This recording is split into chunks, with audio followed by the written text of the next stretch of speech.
A palavra de Deus é um guia vital para a nossa vida.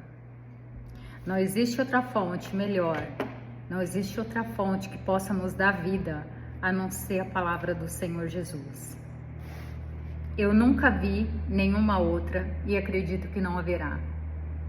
Porque o Senhor Deus, Ele é o Verbo encarnado, é o Verbo vivo. Nós somos imagem e semelhança dEle. E quando nós pecamos, quando nós erramos ou quando nós pecamos, nós sabemos que nós estamos fazendo algo errado. Esse algo errado, ele faz com que a gente cometa o pecado. Então, antes que você vê o erro ou que você já está vendo, é bom você examinar o teu coração. Eu examino o meu e peço para o Senhor Jesus Cristo, para Ele não se apartar de mim, para que o Espírito Santo dele não se aparta de mim, porque eu guardei a palavra dele no meu coração para não pecar contra Ele. É o Salmo 119, 11. Que coisa mais linda, né? É um salmo de Aleph. Começa com as bem-aventuranças e vai discorrendo entre outros, Zaim e por aí vai. Mas esta palavra, ela me encanta. Escondi a tua palavra no meu coração para eu não pecar contra ti. Quando nós estamos praticando algo que não agrada o Senhor Deus, nós sabemos, nós sentimos pelo Espírito Santo de Deus que não está certo.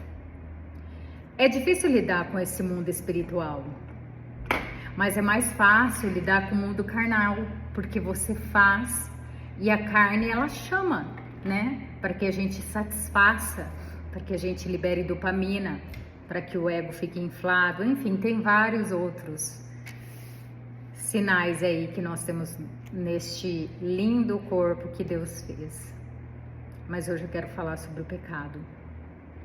Hoje eu quero dizer que ele não faz parte da vida dos cristãos que estão na presença de Deus. Então, quando vier aquela vontade de pensar em alguma coisa, cometer alguma outra, pense na palavra de Deus, medite na palavra de Deus, guarda e recita todos os versículos, recita todos os capítulos que você for ali mastigando, que você for se alimentando, e começa a verbalizar. E se não conseguir, pelo menos na mente você fala: Senhor, eu escondi a tua palavra no meu coração para não pecar contra ti.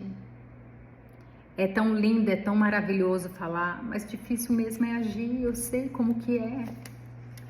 Porque quando nós somos feridos, a gente tenta mostrar essa ferida através de algum argumento, da raiva, do ódio, de algo que o inimigo mesmo coloca. Porque quem pode irar é somente Deus. E a ira dele, a ira desse Deus é diferente da nossa. Deus, ele prende e não vai preso. Deus, ele mata e não é acusado, porque ele é Deus. A Bíblia diz que ele criou o bem e o mal. Ele fez as luzes e as trevas. Ele fez o dia e a noite. Esse Deus, é por isso que nós devemos atribuir todas as bem-aventuranças e todas aquelas leis que Moisés escreveu, porque esse Deus, nenhum outro também haverá, porque ele faz o que ele quer. Mas pensa bem comigo, quando nós partimos daqui dessa terra, quando partiremos, que vai ser em breve, porque o Senhor, ele tem pressa. E de uma certa forma, quando você vê daqui 10, 15, 20, 30 anos, já tá com 80, já tá com 70, e aí já começa anos de enfado. Mas pensa bem comigo, quando nós estamos ali no leito, como eu já vi várias outras pessoas, quando a pessoa morre, ela morre sozinha, ela não morre falando com o outro: eu tô morrendo, olha o caminho que eu já tô entrando, é bonito. Ela não vem nem para contar como que é cruzar os umbrais da morte. Né? Ela pode chorar, dar uma piscadinha Mas eu acredito, eu nunca ouvi falar que a pessoa começa a verbalizar: olha, estou partindo, que lindo, estou vendo um portal, estou vendo a luz, estou vendo as trevas. Não, ele veio me buscar e olha, não volta para cá. Não. Não, só foi uma passagem na Bíblia que foi o rico e o Lázaro, que era o mendigo. Daí ele queria avisar a família dele, né? O fazendeiro. Só que não dava mais tempo. E oxalá, nem os profetas poderiam avisar a família dele que ele estava ali no inferno, que era para eles seguirem a Jesus. Então tem mais. Quando nós estamos nesse momento, o Senhor, ele examina o nosso coração. Se haver um arrependimento de confissão mesmo no íntimo: Senhor, eu me arrependi de tudo que eu fiz na minha vida, que eu traí o Senhor com palavras, com atitudes, que eu falei algo que não te agradou, Senhor.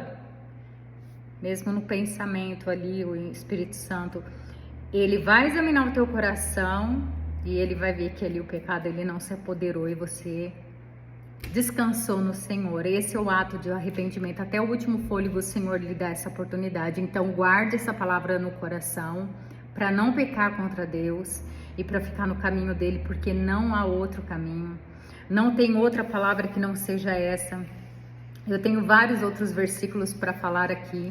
Esse canal Céu da Terra, ele está apenas começando e ele vai chegar até outros continentes. Porque o Senhor, ele tem pressa. E quando nós somos chamados, nós não podemos negar aquilo que ele nos colocou, que foi uma carta. Ele escreveu: vai, pregue Samaria, Jerusalém, até os confins da terra. Ali ele também mostrou através do apóstolo Paulo, nas viagens missionárias dele. Hoje nós não vemos mais esse movimento. Eu e meu irmão, nós fomos gerados numa igreja pentecostal pequena, de um bairro pequeno. Nós fomos gerados buscando os dons do Espírito Santo. Nós não queríamos buscar outra coisa a não ser os dons do Espírito Santo e poder falar para as pessoas que o Senhor nos libertou, entrou na nossa vida. Era isso o nosso intuito. Então eu guardo essa palavra no meu coração para eu não pecar contra Deus, porque o que está agora aqui não é o evangelho que eu conheci. Alguns ainda permanecem, mas essa nova geração não é o evangelho que eu busquei, que eu quis para minha vida e que ele veio ao meu encontro, veio ao encontro do meu irmão, porque nós estávamos com o coração sangrando. O mundo, ele te oferece muitas coisas. Na época de faculdade, na época de trabalho bom, tem amigos, mas quando você está passando por uma fase de uma depressão, ou quando está passando por uma fase muito difícil, esses amigos somem. Existe uma coisa na nossa vida, que é uma sombra, e essa sombra, ela não pode nos perseguir para o resto da vida. São acusadores, são pessoas. Nós vivemos numa sociedade estigmatizada. E as pessoas carregam sobre si traumas e muitas vezes recalque, medo. E essa parte, eu não vou contar muito de transferência, que também é da minha área. Nós sentimos, né? E pelo olhar das pessoas, a gente sabe o que ela está passando, quem tem um olho clínico e um olho espiritualizado. Nós sabemos que ela está passando, ou a pessoa já nos julga pela maneira de estar vestido, pela maneira de estar adornado, e não é bem assim. O Senhor, ele não vê os fatos, mas ele examina o coração. E eu quero frisar nesse momento essa palavra coração. Entrega o teu coração ao Senhor, do mais ele fará. Ele fez muitas coisas em minha vida. Então eu sinto aquela falta, aquela necessidade, eu queria que fosse aquela... Era genuíno. Como eu cresci na igreja, né, desde pequena, eu e meu irmão, mas no mundo ele nos oferece, porque nós somos formados com os pais, Nós sabemos das coisas até os 7 anos, vamos aprender na escola, depois a sociedade, faculdade, enfim, nós ficamos moldados. Quando nós temos 22 anos, 21, você já pode ver a característica da pessoa. Ela carregou tudo aquilo ali e muito mais. O do mais, depois de outras décadas, a gente começa a ser melhorado, mas a gente nunca perde aquela essência, né? Ou aquela delicadeza, ou aquela maneira de ser. Pois é, que você não perca essa maneira de adorar a Deus, de obedecer a Deus da maneira que você acha que deve. Se você gosta de ter o teu particular no quarto com Deus, que tenha, que seja. Ou se não gosta de orar alto, ou se gosta, cada um conhece a maneira que o Senhor os vê. Não adianta a gente querer mudar o mundo. Quem muda é o Espírito Santo de Deus. Não é por força, não é por violência, mas é pelo poder do Espírito Santo de Deus. Que eu tenho certeza que nesse momento já começou a te visitar. Eu tenho certeza que quando você vai ao culto, você não vai ao culto buscar as necessidades, né? Nós temos muitas necessidades emocionais, físicas, né? Então, muitas necessidades, mas nós queremos o quê? Quando nós vamos à igreja, conhecer aquele Jesus que curou, o Jesus que estava ali no Rio Jordão, o Jesus primo de João Batista, Jesus, aquele que foi crucificado. E olha, a história dele não é muito comprida como das outras que nós vemos dos profetas menores ou maiores. A gente começa a entender que o Senhor Jesus Cristo teve os 3 anos de ministério, mas você pode ter certeza que durante esses 30 o Senhor já estava preparando ele de uma forma e uma maneira especial. E como ele sabia que ia ser crucificado, algo iria acontecer, ele fez rápido. Então faça rápido o que você tem para fazer. Joga tudo para fora desse teu coração de ruim que tenta te impedir de sentir a presença dele dentro e fora do culto. Carrega o culto para a tua vida pro resto dos dias, minutos ou noite. Mas não saia do culto e já entra no celular, não saia do culto e já fica com outro entretenimento dispersado. Ou se tiver algumas outras atividades ou reunião, guarda essa palavra, fala: Senhor, sem julgamentos, mas confirma no meu coração a tua palavra, eu te amo. Dedique-se a Ele 24 horas por dia. Trabalhe, lute, conquiste, né? Desempenhe, mostra para o mundo para que você veio ser, para que você veio fazer, mas nunca esqueça da essência. Nunca esqueça de obedecer a Deus, porque eu estou dizendo que naquele último momento é você e Deus antes de cruzar os umbrais da morte. E Ele vai examinar novamente o teu coração naquele último suspiro.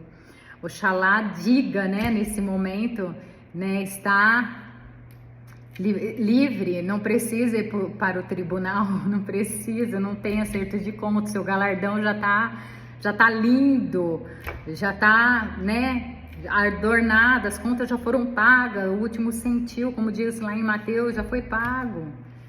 Existem várias categorias aqui na Bíblia e nós vamos aprender disso. Nós vamos aprender o que é ser um pouquinho assim, normal para Deus. Porque aqui na Terra nós estamos um pouco anormais, né? Nós sabemos disso. Nós sabemos o porquê. Nós sabemos, tá bom?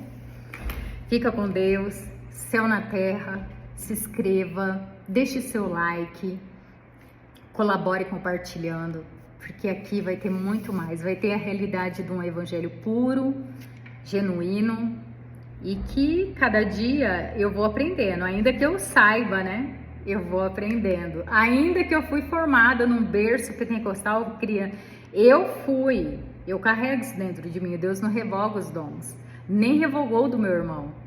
No último momento ele trabalhou para o Senhor Jesus. Então eu não posso deixar de fazer com que aquilo que Deus entregou a mim, depois eu entreguei a ele, voltou de novo para mim, para que eu venha concluir, como diz lá em Ageu 2:8-9. Nós vamos concluir. Amém? Deus abençoe essa vida, céu na terra.